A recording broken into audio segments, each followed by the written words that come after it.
SWS survey, 41% pabor sa impeachment versus Vice President Sara Duterte. Ito ang nalathala ng pahayagang Filipino Star ngayon na sinulat ni Angie de la Cruz na may petsang January 10, 2025. Mababasa sa artikulo ang ganito: sinasabing suportado na may 4 sa bawat 10 Pinoy o nasa 41% ng mga Pinoy ang impeachment complaint o pagpapatalsik sa pwesto kay Vice President Sara Duterte. Ito ay batay sa latest Social Weather Station survey na isinagawa mula noong December 12 hanggang 18, 2024 at kinomisyon ng consultancy group na Stratbase. Sa survey, may 35% naman sa mga Pinoy ang ayaw sa impeachment labang kay BP Duterte. Samantalang 19% naman sa mga respondents ay undecided o walang desisyon. Sa kasalukuyan ay may 3 impeachment complaint na ang nakahain sa Kamara labang kay Duterte. Sa survey, ang Balance Luzon ang nakapagtala ng pinakamataas na percentage na pabor sa impeachment kay BP Sara na may 50%. Sinundan ng National Capital Region, 45%. Ikinasana ang Kamara ang impeachment laban kay BP Sara. Samantala, sa artikulo naman ng kolumnista at broadcaster na si Katotong Charis Bundok na may petsa ring January 10, 2025 at pinamagatan niyang impeachment ni Vice President Sara batay sa malamyang kaso. Isinasaad sa kanyang artikulo na pati mga kaaway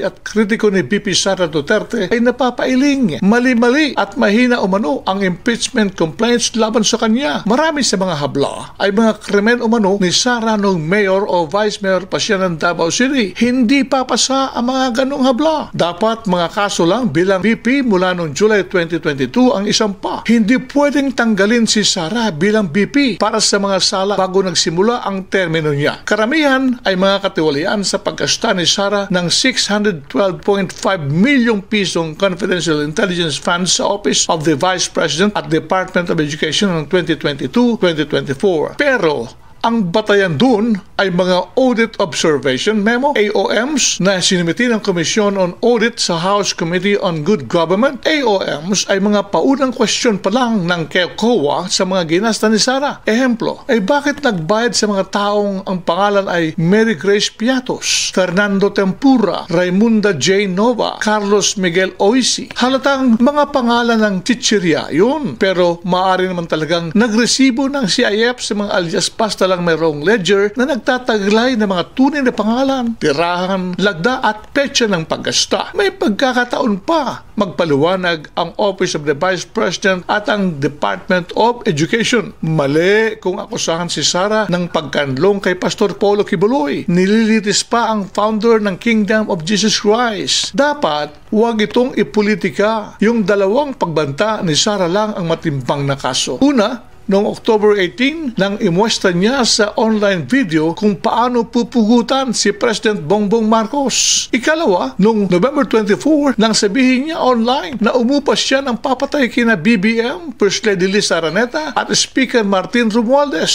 Pinagmumura pa niya ang tatlo, ang mga kongresista at mga hepe ng AFP at PNP. Kilalang baluarte na mga Duterte ang nakapagtala ng pinakamababang porsyento na may 22% lamang.